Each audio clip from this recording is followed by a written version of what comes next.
வணக்கம். இது ஐபிசி தமிழின் இன்றைய பிரதான செய்திகள். முதலில் தலைப்புச் செய்திகள். வடமாகாண கோவில்களில் நடக்கும் சம்பவங்கள் வியப்பில் சிங்களவர்கள். வெளிநாட்டு வேலைவாய்ப்பு அமைச்சின் நடமாடும் சேவை முல்லைத்தீவில். குற்றப்புலனாய்வு திணைக்களத்திற்கு கொழும்பு நீதவான் பிறப்பித்துள்ள விசேட உத்தரவு. ஈரான் ஜனாதிபதியின் விமானத்தால் கட்டுநாயக்க விமான நிலையத்தில் ஏற்பட்ட குழப்பம். தரக்குறைவான அரிசி தொடர்பில் உடனடி விசாரணை, நாடாளுமன்றில் கோரிக்கை. யாழில் இடம்பெற்றுள்ள தந்தை செல்வாவின் 47வது நினைவேந்தல் நிகழ்வு. நாடாளுமன்ற உறுப்பினர்களுடன் அவசர சந்திப்பில் ஈடுபட்ட ரணில்.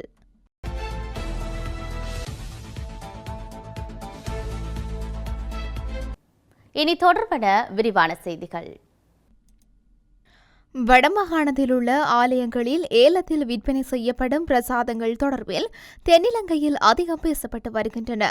கடந்த வாரம் புங்குடுதீவு அம்மன் ஆலயத்தில் கடவுளுக்கு சாத்திய சேலை ஒன்று 16 லட்சம் ரூபாவுக்கு விற்பனை செய்யப்பட்டது. இதுகுறித்து சிங்களவர்கள் மத்தியில் அதிகம் பேசப்பட்டது. இந்த நிலையில் யாழில் ஆலயம் ஒன்றில் ஏலத்தில் விற்பனை செய்யப்பட்ட தேங்காய் தொடர்பான தகவல்கள் வெளியிடப்பட்டுள்ளது. சங்கானை ஞானவைரவர் ஆலயத்தில் நடைபெற்ற திருவிழாவின் போது ஏலத்தில் தேங்காய் ஒன்று 4000 ரூபாவிற்கு ஏலம் போனது. 14 தேங்காய்கள் இவ்வாறு பக்தர்கள் மத்தியில் ஏலம் விடப்பட்டது. இதன்போது தேங்காய்கள் அதிக விலைக்கு விற்பனையானது. ஒரு தேங்காய் மட்டும் 4000 ரூபாவுக்கு ஏலத்தில் விற்பனை செய்யப்பட்டுள்ளது.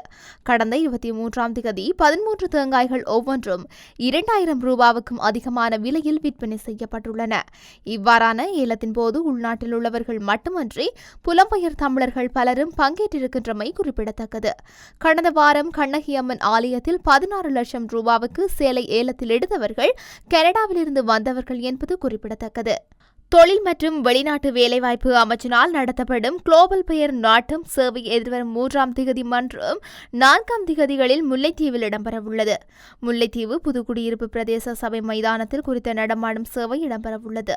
முல்லைத்தீவு மாவட்ட செயலகத்தில் இன்று இடம்பெற்ற ஊடக சந்திப்பிலேயே இந்த விடயம் கூறப்பட்டுள்ளது. இதன்படி இந்த நடமாடும் சேவையிலேயே முல்லைத்தீவு மாவட்டத்தைச் சேர்ந்தவர்களை பங்கு பற்றி பயன்பெறுமாறு முல்லைத்தீவு மாவட்ட அரசாங்க அதிபர் உமாகேஸ்வரன் கோரிக்கை விடுத்துள்ளார். முல்லைத்தீவு மாவட்ட அரசாங்க அதிபர் உமாகேஸ்வரன் மற்றும் முல்லைத்தீவு மாவட்ட மேலதிக அரசாங்க அதிபர் குணபாலன் ஆகியோர் இந்த நடமாடும் சேவை தொடர்பில் விளக்கங்களை வழங்கியுள்ளமை குறிப்பிடத்தக்கது. எக்ஸ்பிரஸ் பெர் கப்பல் தீ விபத்து தொடர்பான விசாரணைகளை விரைவில் முடிக்குமாறு கொழும்பு நீதவான் நீதிமன்றம் குற்றப்புலனாய்வு திணைக்களத்திற்கு அறிவித்துள்ளது. எவ்வாறாயினும் இந்த வழமைக்கு நேற்று அழைக்கப்பட்ட போது குற்றப்புலனாய்வு திணைக்களம் சார்பில் முன்னிலையான அரசு சட்டத்தரணி இந்த விசாரணைகள் தொடர்பான உண்மைகளை முன்வைக்க 1 மாத கால அவகாசம் கோரியுள்ளதாக கூறப்படுகின்றது. குறித்த முறைப்பாட்டில் சந்தேக நபர்களாக குறிப்பிடப்பட்டுள்ள கப்பலின் கேப்டன் மற்றும் உள்ளூர் பிரதிநிதிகள் நிறுவனத்தின் பணிப்பாளர் சார்பில் முன்னிலையான சட்டத்தரணிகள் இந்த சம்பவம் தொடர்பில் பிரதிவாதிகளுக்கு எதிரான வழக்கு விசாரணை ஏற்கனவே கொழும்பு மேல் நீதிமன்றத்தில் நடைபெற்று வருவதாக தெரிவித்துள்ளனர். இந்த நிலையில் மேலதிக விசாரணை தேவையா என சட்டத்தரணிகள் கேள்வி எழுப்பியுள்ளனர். இதன்படி முன்வைக்கப்பட்ட உண்மைகளை பரிசீலித்த மேலதிக நீதவான் விசாரணைகளை உடனடியாக முடிக்குமாறு போலீசாருக்கு அறிவித்துள்ளதுடன் அதன் முன்னேற்றத்தை எதிர்காலத்தில் நீதிமன்றத்தில் தெரிவிக்குமாறும் உத்தரவிட்டதாக தெரிவிக்கப்படுகின்றது. ஈரான் ஜனாதிபதி இப்ராஹிம் ரைசி நாடு திரும்பியிருந்த விமானம் 30 நிமிடங்கள் விமான நிலையத்தில் நிறுத்தி வைக்கப்பட்டதாக தெரிவிக்கப்படுகின்றது. பாதுகாப்பு காரணங்களுக்காக இவ்வாறு விமானம் புறப்படவிருந்த நிலையில் நிறுத்தி வைக்கப்பட்டதாக தெரிவிக்கப்படுகின்றது. இதன் காரணமாக சர்வதேச பயணிகள் விமானங்கள் சிலவற்றின் பயணங்கள் காலம் தாழ்த்தப்பட்டுள்ளன. சிங்கப்பூர் விமான சேவை நிறுவனம், ஸ்ரீலங்கன் விமான சேவை நிறுவனம் மற்றும் தாய் விமான சேவை நிறுவனம் என்பவற்றிற்கு சொந்தமான விமானங்களின் பயணங்களே இவ்வாறு காலம் தாழ்த்தப்பட்டுள்ளன. ஈரான் ஜனாதிபதி பயணம் செய்த விமான ஓடுதளத்தில் தாமதித்த காரணத்தினால் ஏனைய விமானங்களின் பயணங்களும் காலம் தாழ்த்தப்பட்டதாக விமான நிலைய வட்டார தகவல்கள் தெரிவிக்கின்றன. பாதுகாப்பு காரணங்களுக்கான ஈரான் ஜனாதிபதி பயணம் செய்த விமானத்தில் பயணம் சுமார் 30 நிமிடங்கள் வரையில் காலம் தாழ்த்தப்பட்டுள்ளது. இஸ்ரேல் அரசாங்கத்திற்கு சொந்தமான அர்கியா விமான சேவை நிறுவனத்தின் விமானம் ஒன்று கட்டுநாயக்க விமான நிலையத்திலிருந்து பயணம் செய்திருந்தமை குறிப்பிடத்தக்கது. இலங்கை விமானப்படைக்கு சொந்தமான விமானம் ஒன்று வானில் பறக்க செய்ய செய்யப்பட்டு பாதுகாப்பு உறுதிப்படுத்தப்பட்டதன் பின்னர் ஈரான் ஜனாதிபதியின் விமான பயணத்தை தொடர்ந்ததாக தெரிவிக்கப்படுகின்றது.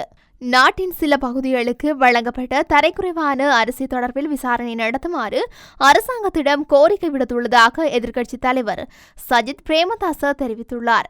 நாடாளுமன்றத்தில் இன்று கருத்து தெரிவிக்கும் போதே இதனை கூறியுள்ளார். சபை நடவடிக்கைகளை ஆரம்பித்து வைத்து கருத்து வெளியிடும் போதே அவர் இவ்வாறு கூறியுள்ளார். ஏப்ரல் மாதம் முதல் அரிசி வழங்கும் திட்டத்தை அரசு செயல்படுத்தி வருகின்றது. அந்த திட்டத்தை நாங்கள் பாராட்டுகின்றோம். ஆனால் தேர்வு நடைமுறையில் கடுமையான சிக்கல்கள் உள்ளன. சில இடங்களில் தரமற்ற அரிசி விநியோகம் நடக்கின்றது. அவ்வாறான ஒரு சம்பவம் ஹாலியல பிரதேசத்தில் இருந்து பதிவாகியுள்ளது. ஜனாதிபதி செயலகத்தில் கடமையாற்றும் ரஜித கீர்த்தி தென்னகோன் இதனை தெரிவித்துள்ளார். இதுகுறித்து விசாரணை நடத்த வேண்டும் என்று கேட்டுக்கொள்கின்றேன். விநியோகிக்கப்பட்ட அரிசியின் தரத்தை பராமரிக்க வேண்டும், ஏனெனில் இவை நம் நாட்டு மக்களுக்கு கொடுக்கப்பட்டவை என கூறியுள்ளார். தந்தை செல்வா நினைவு அரகாவற்குழுவின் ஏற்பாட்டில் தந்தை செல்வாவின் 47வது நினைவேந்தல் நிகழ்வும் நினைவு பேரையும் யாழ்ப்பாணம் தந்தை செல்வா நினைவிட வளாகத்தில் இடம்பெற்றுள்ளது. குறித்த நிகழ்வானது சிலைக்கு மலர் மாலை அணிவித்துள்ளதுடன் சமாதிக்கு மலரஞ்சலி செலுத்தியுள்ளனர். இந்த நிகழ்வில் நினைவுறு பேரலையின் யாழ் பல்கலைக்கழக அரசியல் விஞ்ஞான திணைக்கள பேராசிரியர் கேரி கணேசலிங்கம் இலங்கை தமிழ் தேசிய இனத்தின் விடுதலைக்கான வாய்ப்புகளும் சவால்களும் என்னும் கருப்பொருளில் உரையாற்றியுள்ளனர். நினைவேந்தல் நிகழ்வில் தமிழரசு கட்சியின் நாடாளுமன்ற உறுப்பினர் ஸ்ரீதரன், முன்னாள் மாநகர முதல்வர் இம்மானுவேல் ஆண்டோல், தந்தை செல்வா நினைவு அறக்காவற்குழுவின் உபதலைவர் குலநாயகம் மாவை சேனாதிராஜா, வடமாகாண சபையின் அவைத்தலைவர் சிவஞானம், உறுப்பினர்கள் மற்றும் நலன் விரும்பிகள் பலரும் கலந்து கொண்டுள்ளனர். ஆளும் கட்சியின் நாடாளுமன்ற உறுப்பினர்கள் குழுவின் விசேட கூட்டம் நேற்று பிற்பகல் ஜனாதிபதி செயலகத்தில் ஜனாதிபதி ரணில் விக்ரமசிங்க தலைமையில் இடம்பெற்றது. இந்த சந்திப்பு சுமார் 2 மணி நேரம் நடைபெற்றது. இக்கலந்துரையாடலில் கருத்து தெரிவித்த ராஜாங்க அமைச்சர் சுரேன் ராகவன், நாட்டின் பொருளாதார முன்னேற்றம் குறித்து கலந்துரையாடப்பட்டது. இப்போது சர்வதேச நாணய நிதியத்தின் அடுத்த காலாண்டின் பின்னர் இலங்கையுடன் இணைந்து செயற்படக்கூடிய பொருளாதாரம் இருப்பதை சர்வதேச சமூகம் ஏற்றுக்கொள்ளும். அடுத்து நாங்கள் தேர்தலுக்கு தயாராக இருக்கின்றோம் என தெரிவித்துள்ளார். ராஜாங்க அமைச்சர் ஜானக வக்ரம்பிர தெரிவிக்கையில், உள்ளூராட்சி சபைகளில் பணியாற்றும் 8400 ஊழியர்கள் விரைவில் நிரந்தர நியமனம் பெற்றுத்தருமாறு வலியுறுத்தப்பட்டது. அந்த ஊழியர்களுக்கு மிக விரைவில் நிரந்தர நியமனம் வழங்கி தேவையான பணிகளை செய்து தருவோம் என நம்புகின்றோம். தேர்தல் என்ற பேச்சுக்கே இடமில்லை. ஆனால் இந்த ஆண்டு கண்டிப்பாக தேர்தல் நடத்தப்பட வேண்டும். பொதுஜன பெரமுன மற்றும் நாம் அனைவரும் இணைந்து தேர்தலில் போட்டியிடுவோம் என நம்புகின்றோம். ஜனாதிபதி தேர்தல் வேட்பாளர் யார் என்பது அடுத்த மாதம் அறிவிக்கப்படும் என அவர் மேலும் தெரிவித்துள்ளார். இத்துடன் இன்றைய பிரதான செய்திகள் நிறைவடைகின்றன. தொடர்ந்தும் செய்திகளை அறிந்து கொள்ள IBC தமிழ் நியூஸ் என்ற மது யூடியூப் பக்கத்தினூடாக இணைந்திருங்கள். வணக்கம்.